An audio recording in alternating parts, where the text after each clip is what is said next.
Hi friends, welcome to my channel Kanhaiya Gambhir hashtag Gambhir 10। Friends, my name is Kanhaiya Gambhir और मैं आपको business law पढ़ा रहा हूँ। फ्रेंड्स, बिजनेस लॉ से आज मैं इंडियन कॉन्ट्रैक्ट एक्ट से आपके लिए जो टॉपिक लेकर के आया हूँ वो है सेक्शन 11 कैपेसिटीज ऑफ पार्टीज़ का disqualified persons. Friends, before we start the session, let me tell you about that कि मैं ये जो क्लास ले रहा हूँ ये अन अकेडमी के माध्यम से ले रहा हूँ। और फ्रेंड्स, अन अकेडमी में इस वक्त एक बहुत ही अच्छी अपॉर्चुनिटी है सीए इंटर ग्रुप 1 में 21 स्टूडेंट्स के लिए। फ्रेंड्स, अन अकेडमी ने एक बैच स्टार्ट किया है, ट्रियम्फ बैच। ये बैच 100% इंग्लिश बैच है, यानी कि आपका इस बैच में 100% इंग्लिश लैंग्वेज में है। और ये बैच 28 दिसंबर से स्टार्ट हो चुका है। बता दूं कि यहाँ पे ये बैच सीए इंटर ग्रुप 1 के मे 21 एस्पिरेंट्स के लिए है। और इस बैच में हमारे फेमस एजुकेटर तरुण राज, जो कि आपको जीएसटी के लिए गाइड करेंगे, plus Vijay Raja income tax and law के लिए गाइड करेंगे। फ्रेंड्स, अगर आप चाहते हैं कि आप भी इस बैच का पार्ट बने तो इस बैच के लिए एनरोल करिए और मेरे नीचे दिए गए डिस्क्रिप्शन बॉक्स में आप इस बैच से रिलेटेड लिंक को फॉलो कर सकते हैं और उस लिंक पर जा करके इस बैच पर आप इनरोल करा करके इस बैच को स्टार्ट कर सकते हैं।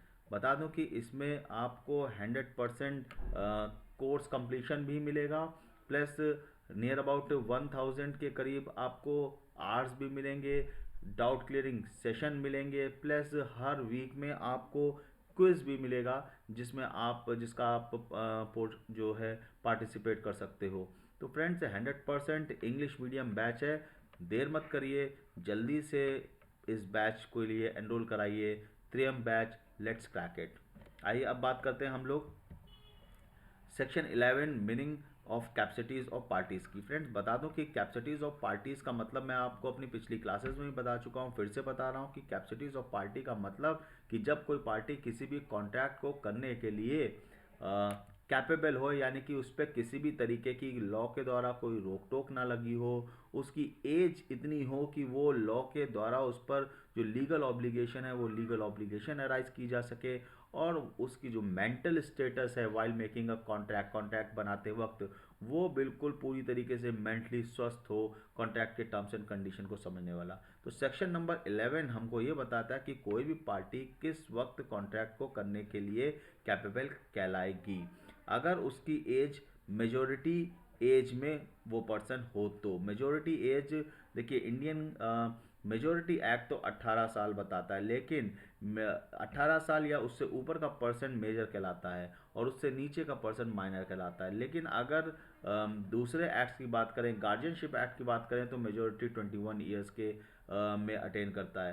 तो कोई भी पर्सन जो कि मेजर है, जिसकी उम्र 18 साल या उससे ऊपर है, वो पर्सन कॉन्ट्रैक्ट में एंटर हो सकता है, लेकिन उसको साउंड माइंड भी होना पड़ेगा, यानी कि उसकी मनोदशा, उसकी मानसिक स्थिति इतनी स्ट्रांग हो कि वो कॉन्ट्रैक्ट के टर्म्स एंड कंडीशन को समझे और एक रैशनल डिसीजन भी उसके ऊपर ले सके। एंड फ्रेंड्स, वेरी इंपॉर्टेंट जो आज हमारा टॉपिक आज है, that is that party should not be disqualified from contracting by any law to which he subject. Friends, आप देखते होंगे कि कभी कभार क्रिकेट मैच में कुछ प्लेयर्स के ऊपर बैन लग जाता है कि अगर वो कोई डिफ़ॉल्ट करते हैं तो फिर वो एक पर्टिकुलर मैच नहीं खेल सकते या 2-3 मैचेस का उन पर बैन लग जाता है। तो अगर आपके ऊपर किसी भी तरीके का कोई लॉ के द्वारा बैन लगाया गया हो तो आप उस तरीके का कॉन्ट्रैक्ट नहीं कर सकते।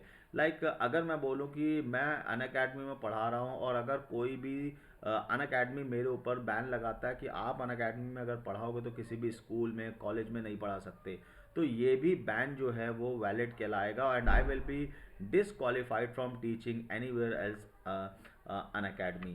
सो आइए बात करते हैं डिसक्वालिफाइड पर्सन की। तो डिसक्वालिफाइड पर्सन का मतलब होता है इनकॉम्पिटेंसी ऑफ कॉन्ट्रैक्ट में अराइज फ्रॉम पॉलिटिकल स्टेटस। देखिए, मैंने बताया इनकॉम्पिटेंसी यानी कि आप कॉम्पिटेंट नहीं हो। डिसक्वालिफाइड, डिसक्वालिफाइड मतलब आप इसको दो पार्ट्स में तोड़ दीजिए, एक क्वालिफाइड और एक डिसक्वालिफाइड। क्वालिफाइड मतलब कि आप कॉन्ट्रैक्ट के तहत, यानी कि कॉन्ट्रैक्ट के हिसाब से आप उस कॉन्ट्रैक्ट में एंटर हो सकते हो, किसी भी तरीके की लीगल बाउंडेशन नहीं है। लेकिन अगर लॉफुल बाउंडेशन है, अगर बाउंडेशन पॉलिटिकल स्टेटस की वजह से है कि पॉलिटिकली आप उस में उस कॉन्ट्रैक्ट में एंटर नहीं हो सकते। जैसे आप मान लीजिए बैंक से लोन लेने जा रहे हो और बैंक आपको, और आप पॉलिटिक्स में भी हो, तो बैंक आपको मना कर सकता है कि भाई हम जो पर्सन पॉलिटिकल बैकग्राउंड के हैं हम उनको लोन नहीं देंगे, तो you will be called disqualified person.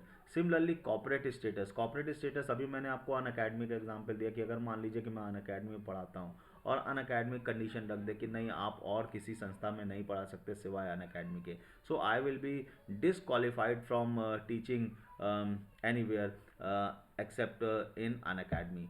तो सिमिलरली लीगल स्टेटस की वजह से भी जो है आप डिस्क्वालीफाई कर सकते हो। लीगल स्टेटस मतलब लॉ ने आपके ऊपर बाउंडेशन लगाई हुई। मैं आपको एक एग्जांपल देता हूँ एलियन एनिमी का। अब एलियन एनिमी का मतलब कि अगर मान लीजिए मिस्टर एक्स हैं जो कि इंडियन है और मिस्टर वाई हैं जो कि पाकिस्तान में रहते हैं, तो इन लोगों के बीच में जनरली ट्रेड ट्रांजेक्शन्स होते हैं, लेकिन किसी दिन इंडिया और पाकिस्तान के बीच में वॉर हो गई।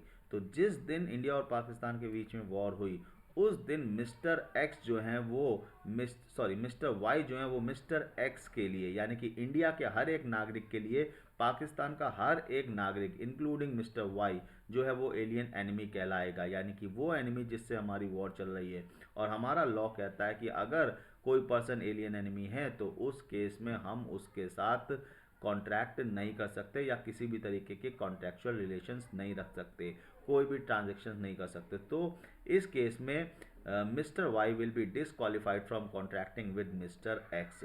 सिमिलरली कभी कभार जो हमारे फॉरेन एम्बेसडर्स होते हैं, जो हमारे इंडियन एम्बेसीज होते हैं जो फॉरेन कंट्री में रहते हैं, वो इंडिया के बिहाफ पर कॉन्ट्रैक्ट करते हैं, इंडिया को रिप्रेजेंट करते हैं। तो अगर वो अपने आप से कोई कॉन्ट्रैक्ट करना चाहें जिसमें वो इंडिया को रिप्रेजेंट नहीं कर रहे हो तो वो नहीं कर सकते, जिसमें इंडिया के लिए वो अगर कोई कॉन्ट्रैक्ट कर रहे हैं तो। सिमिलरली अगर आप गवर्नमेंट एम्प्लॉय हैं तो गवर्नमेंट एम्प्लॉय का रूल है कि अगर आप एक गवर्नमेंट डिपार्टमेंट में लाइक इलेक्ट्रिसिटी डिपार्टमेंट में आप जॉब कर रहे हो तो आप वाटर डिपार्टमेंट में आप जॉब नहीं कर सकते, यानी कि दो गवर्नमेंट डिपार्टमेंट में जॉब नहीं कर सकते। आपका गवर्नमेंट आपके ऊपर जो है वो रिस्ट्रिक्शन लगा सकता है, तो ऐसे केस में वो पर्सन भी डिसक्वालीफाइड पर्सन कहलाएगा। तो डिसक्वालीफाइड का मतलब जनरली ये नहीं है कि आपके ऊपर बैन लग रहा है और ये कोई ख़राब चीज़ है, हो सकता है ये आपके फेवर के लिए भी हो। तो डिसक्वालीफाइड का मतलब कि जैसे आप किसी ऑर्गेनाइजेशन में जॉब करते हैं एम्प्लॉयर के अंडर, तो वो एम्प्लॉयर आपके ऊपर रिस्ट्रिक्शन लगा सकता है। तो यही बात है कि यहाँ ये जो डिसक्वालिफिकेशन है ये लीगल स्टेटस की वजह से भी हो सकती है, कॉर्पोरेट स्टेटस की वजह से भी हो सकती है, पॉलिटिकल स्टेटस की वजह से भी डिसक्वालिफिकेशन हो सकती है। तो अगर कोई पर्सन जो कॉन्ट्रैक्ट कर रहा है और उसी कॉन्ट्रैक्ट को करने के लिए वो डिसक्वालीफाई किया गया किसी भी लॉ के द्वारा, तो हम उस पर्सन को डिसक्वालीफाइड पर्सन बोलते हैं and that person is not capable of entering into a contract. तो फ्रेंड्स आई होप आपको समझ में आ गया होगा डिसक्वालीफाइड पर्सन। और अगर आपको ये क्लास अच्छी लगी हो तो प्लीज़ लाइक करना मत भूलिएगा और मेरे चैनल को सब्सक्राइब करिए और बेल आइकन प्रेस करिए ताकि आपको मेरे चैनल से रिलेटेड जो भी नया कुछ मैं पोस्ट करूं वो उसकी अपडेट्स आपको मिलती रहे। Thank you so much, good bye, take care.